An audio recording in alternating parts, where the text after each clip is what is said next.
चर्चा गरम है। जी हां, आप देख रहे हैं आईबीसी 24। आपके साथ मैं हूं दीपक मिश्रा। करेंगे चर्चा एक अहम मसले पर। देश के तमाम राज्यों में भले ही मोदी का मैजिक इस बार के लोकसभा चुनाव में बहुत करिश्माई न दिखा हो, लेकिन मध्य प्रदेश में लोकसभा चुनाव में सभी 29 सीटें बीजेपी ने जीत ली है। यहां तक कि कमलनाथ का गढ़ कहे जाने वाले छिंदवाड़ा सीट को भी बीजेपी ने जीत लिया है। कांग्रेस के हाथ से यह सीट निकल गई। अब मध्य प्रदेश में कांग्रेस की करारी हार पर कांग्रेस नेताओं के बयान सामने आ रहे हैं। इसी कड़ी में पूर्व सीएम कमलनाथ का बयान सामने आया है, जिसमें कमलनाथ कह रहे हैं कि हम हार की समीक्षा करेंगे। केवल एक सीट की बात नहीं है, प्रदेश में इतनी बड़ी हार हुई है, यह भी सोचने की बात है। इधर पीसीसी अध्यक्ष जीतू पटवारी ने हार की जवाबदारी ली है। जीतू पटवारी ने कहा है कि जो जनादेश मध्य प्रदेश में मिला है, मैं सर झुकाकर इसे स्वीकार करता हूं। इंदौर का जिक्र करते हुए जीतू पटवारी ने कहा कि इंदौर में लोकतंत्र की हत्या की पराकाष्ठा की गई।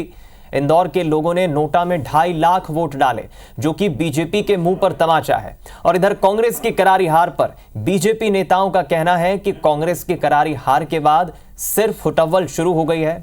सब एक दूसरे को जिम्मेदार ठहरा रहे हैं, एक दूसरे के कपड़े फाड़ने में लगे हैं, जिसका रिजल्ट जल्द ही सामने आएगा।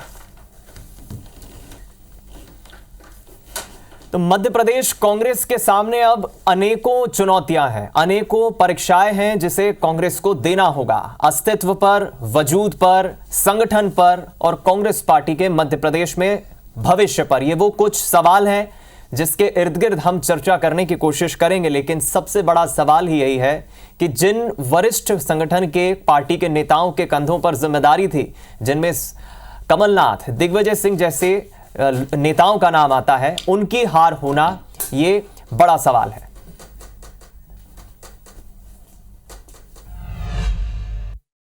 और हमें भी ये मानना चाहिए कि ये चुनाव हमारे लिए नया शुरुआत है। ये शुरुआत है कि हम खुद समीक्षा करें, हम खुद पोस्टमार्टम करें कि क्या था। ये पोस्टमार्टम और कोई नहीं कर सकता, केवल आप कर सकते हैं।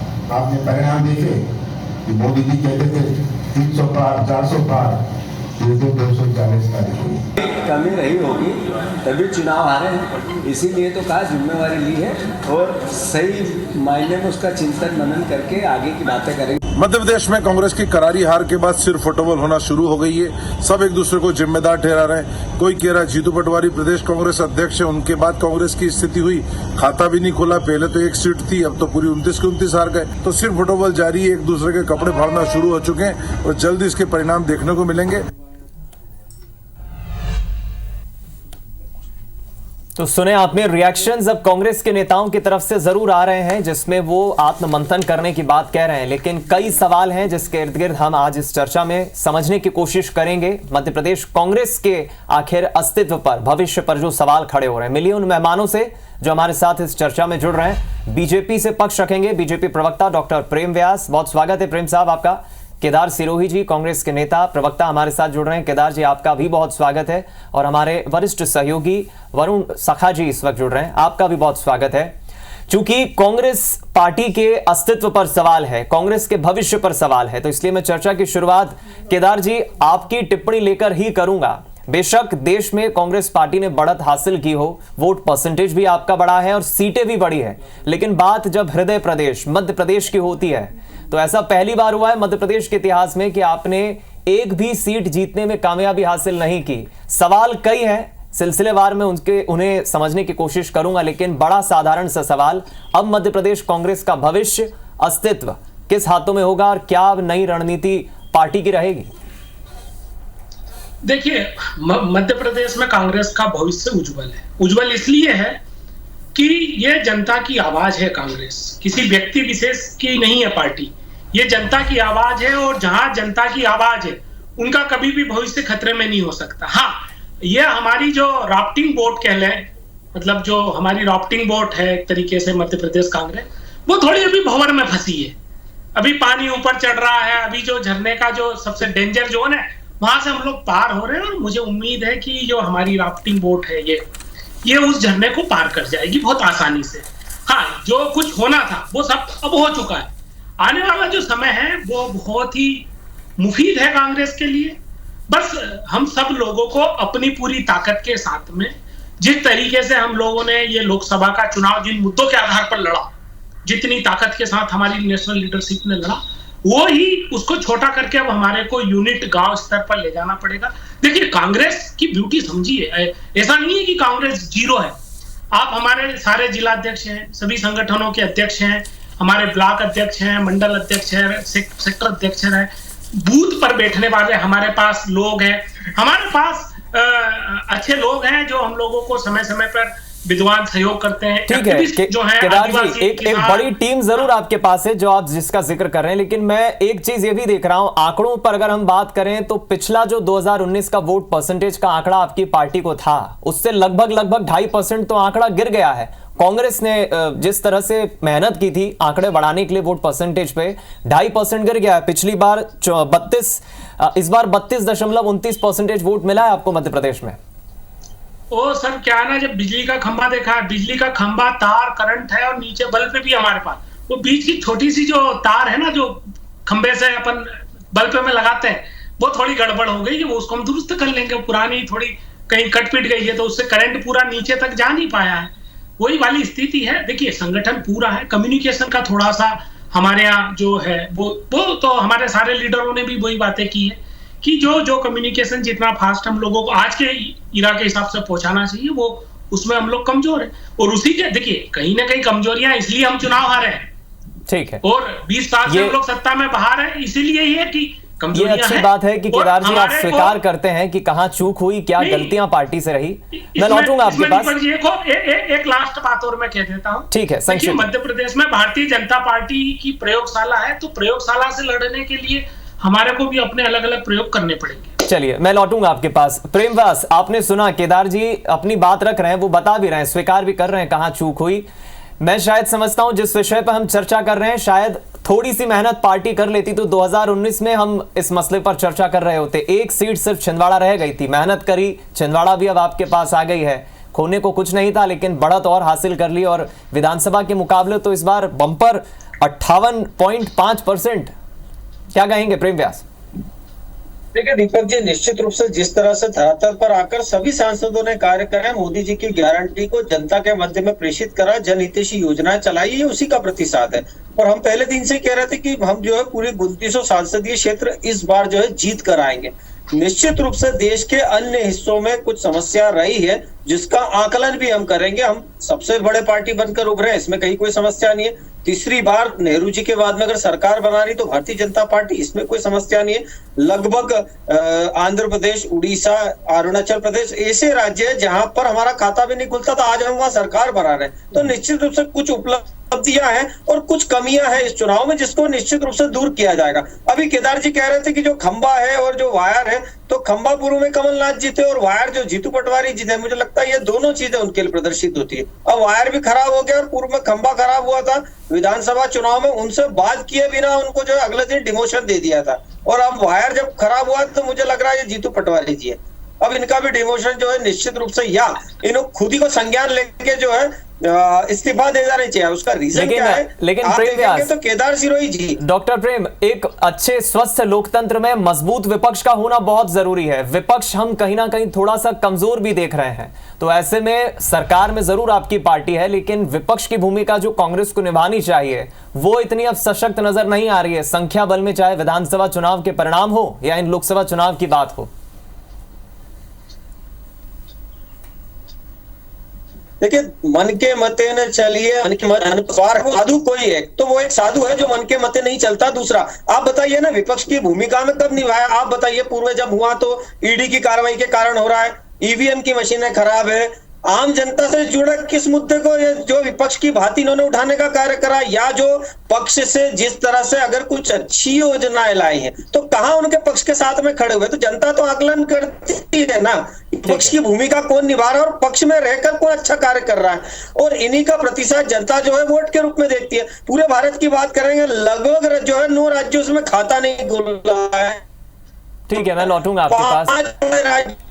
एक अच्छे लोकतंत्र में मजबूत विपक्ष का जिसका मैं जिक्र कर रहा हूं, तो ये भी जाहिर है कि सरकार अगर कोई गलती करेगी तो विपक्ष की तरफ से उसे मजबूती से बुलंद आवाज से कौन उठाएगा। ठीक है, कांग्रेस में आत्ममंथन का दौर जारी है, आप दोनों पैनलिस्ट बने रहे। वरुण जी, मैं आपसे समझना चाहूंगा, हमारे साथ हमारे डिप्टी एग्जीक्यूटिव एडिटर भी मौजूद हैं।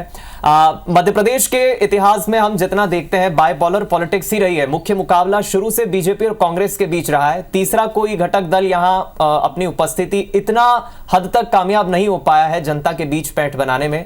लेकिन जब कांग्रेस इस तरह से 29 सीटों पर सुपड़ा साफ हो गया है, मजबूत विपक्ष की हम बात कर रहे हैं, तो ऐसे में सवाल यही है कि कांग्रेस का अस्तित्व, कांग्रेस का भविष्य किन नेताओं के हाथ में होगा? कैसे कांग्रेस का अब नया उदय होगा? देखिए, कांग्रेस मध्य प्रदेश में अपनी लीडरशिप के संकट से तो जूझ रही, लंबे समय से जूझ रही, आज से नहीं जूझ रही। आप 2003 के बाद से ही आप देखते हैं तो प्रयोग होते रहे हैं, कांग्रेस के अंदर भी बहुत सारे प्रयोग हुए हैं, लेकिन नई लीडरशिप, युवाओं के हाथ में चीज़ों को देना और सेंट्रली उसको कमांडेट करना, रणनीतिक ढंग से आगे बढ़ना। चूंकि मध्य प्रदेश को अगर हम 1956 से देखते हैं पॉलिटिकली, तो 44 वर्ष 2000 तक के गिन लीजिए और 24 वर्ष ये गिन लीजिए, तो ऑलमोस्ट जो हो जाते हैं 60 साल का मध्य प्रदेश है। 60 साल में 28 साल तक जो है भारतीय जनता पार्टी की सरकार रही है। उस समय भी मध्य प्रदेश में भाजपा की सरकार बन जाया करती थी 1977 में, जबकि देश में बहुत ही इने गिने राज्यों में भारतीय जनता पार्टी का, यानी कि उसकी पूर्ववर्ती जो संगठन पार्टी थी, उसका कोई नाम लेवा था। तो भाजपा का ये कोर इलाका, इसमें कोई शक नहीं है। लेकिन कांग्रेस ने इसके दूसरे पहलू को देखते हैं तो कांग्रेस ने 32 वर्ष यहां पर राज किया है, जिसमें कॉन्जिक्यूटिव पीरियड्स की अगर बात करें, बैक टू बैक जो पीरियड्स हैं मध्य प्रदेश में सबसे ज्यादा अगर किसी को मिले शिवराज सिंह चौहान के अलावा तो वो कांग्रेस को मिले। 3 कॉन्जिक्यूटिव जो हैं इनको टेन्योर्स मिले हुए हैं। तो पार्टी यहां ऐसा नहीं है, संभावनाएं नहीं है, ये बात सही है कि ये भाजपा का कोर और गढ़ इलाका है, परंतु ये भी साइमल्टेनियसली सही है कि कांग्रेस के लिए संभावनाएं अपार हैं। पूरे देश में जितनी संभावनाएं दूसरे किसी हिंदी राज्य में नहीं है, जितनी राजस्थान और मध्य प्रदेश में है। इसलिए कांग्रेस को एक नए ढंग से और गंभीरता से इस पूरी मध्य क्षेत्र की पूरी योजनाओं को बना करके और उस पर एक चुनावी एक बहुत मजबूत रणनीति के साथ आगे बढ़ना चाहिए। अब इसी चुनाव में अगर हम बात करें तो आप देखिए कि 3 महीने पहले भारतीय जनता पार्टी सरकार में री इनकम्बेंट होती है और बहुत ट्रेमेंडस मेजोरिटी के साथ री इनकम्बेंट होती है। और फिर जब हम अब देखते हैं तो आप देखिए, मैं अभी मार्जिन देख रहा था, सारे लोग 1 करोड़ वोट ज्यादा मिले हुए हैं भारतीय जनता पार्टी को कांग्रेस की तुलना में ओवरऑल 29 सीटों पर। यानी 29 सीटों पर अगर हम 1 करोड़ गिनते हैं, 3 लाख प्रति सीट का एवरेज है।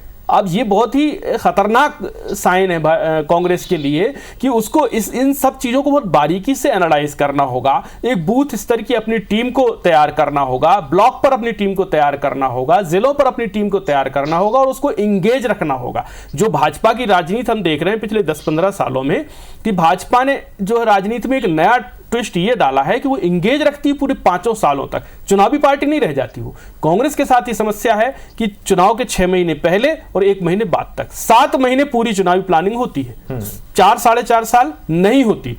ये पहले की राजनीति ऐसी हो जाया करती थी, अब नहीं होता। अब आपको रोज कुआं खोदना है, रोज पानी पीना है। दौर बदला है, राजनीति भी काफी हद तक बदली है, तो कांग्रेस को भी अब प्रयोग करना ही होंगे। केदार जी शायद इस सवाल को बेहतर ढंग से जवाब दे पाएंगे। केदार जी, शायद आप स्वीकार करें ना करें, लेकिन कांग्रेस के भीतर गुटबाजी और आंतरिक मतभेद की खबरें समय समय पर आते रही है, कभी पर्दे के सामने तो कभी पर्दे के पीछे।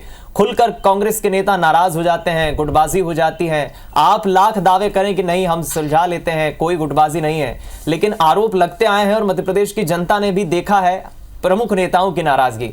आपको नहीं लगता कि बीजेपी से इसे सीखने की शायद कांग्रेस को कोशिश करना चाहिए? बीजेपी में अनुशासन है, बीजेपी में कोई नाराज होता भी है तो पर्दे के सामने, कैमरे के सामने अपनी नाराजगी व्यक्त नहीं करेगा। ये अनुशासन, ये डिसिप्लिन, ये लीडरशिप कांग्रेस कहां से लाएगी? नहीं, देखिए, ऐसा नहीं है कि कांग्रेस के पास नहीं है। कांग्रेस के पास डिसिप्लिन है, पार्टी का सब कुछ है। बस हमारे यहाँ क्या है कि स्वतंत्रता थोड़ी ज्यादा है ना, मतलब हम लोग उसके पक्षधर हैं, तो हमारा कोई भी नाराज हो जाता है। नाराज भारतीय जनता पार्टी में भी होते हैं, पर वो अंदर कमरे में ले जाके समझा लेते हैं। हम लोग उस समझाने वाली प्रक्रिया को थोड़ा सा मजबूत करना होगा। हमको सीखने की तो किसान आंदोलन से जरूरत है। आज जो किसानों के दम पर देखिए कितना अच्छा उन्होंने, उनके पास न तो ऑर्गेनाइजेशन है, न पैसा है, ना मीडिया था, अपने वो तो उनके लड़के सब खड़े हुए हमारे जैसे जो मोबाइल व्हाट्सएप से ही क्रांति ला दिए। हम लोगों को अखिलेश यादव जी से भी सीखना है, हम लोगों को ममता बनर्जी से भी सीखना है, हमें महाराष्ट्र की नकली असली की लड़ाई से भी सीखना है। हर जगह सीखने की, देखिए उसको मना नहीं करना चाहिए। और आज की तारीख में मैं ये कह रहा हूं कि आपने सही कहा, जो बैठे हैं साहब उन्हें काफी हद तक हमारी बातें सही कही। देखिए हमारे यहाँ प्रॉब्लम है, हमारे यहाँ क्षेत्रीय लीडरशिप की प्रॉब्लम है, हमारे यहाँ गुटबाजी की है, वो स्वीकार किया है सबने। अब उसको समाधान की तरफ ले जाना। देखिए हमारे पास ताकतवर बहुत है लोग, हमारे पास एक स्टेबल वोट बैंक है। आप ये 30% जो वोट है ये मान लीजिए स्टेबल है, जो 40 था विधानसभा में, ये स्टेबल है। हमको सिर्फ स्मूथ कम्युनिकेशन की तरफ जाना है, जो कोऑर्डिनेशन है उसकी तरफ जाना है। आप देखिएगा हम लोग बहुत बेहतर कर अच्छा, एक महत्वपूर्ण सवाल ये भी है जो जनता जरूर समझना चाहिए, ये भी बताइए। ठीक है, आप ये तो बता ही रहे हैं कि क्या प्रयोग करने की जरूरत है पार्टी में, लेकिन जो अब वरिष्ठ नेता हैं, जो अब तक लंबे अरसों तक मध्य प्रदेश कांग्रेस को संभालते आए, जिनमें मैं कमलनाथ की बात करूं, दिग्विजय सिंह की बात करूं, अरुण यादव की बात करूं, कई ऐसे नाम है फहरिस्त में।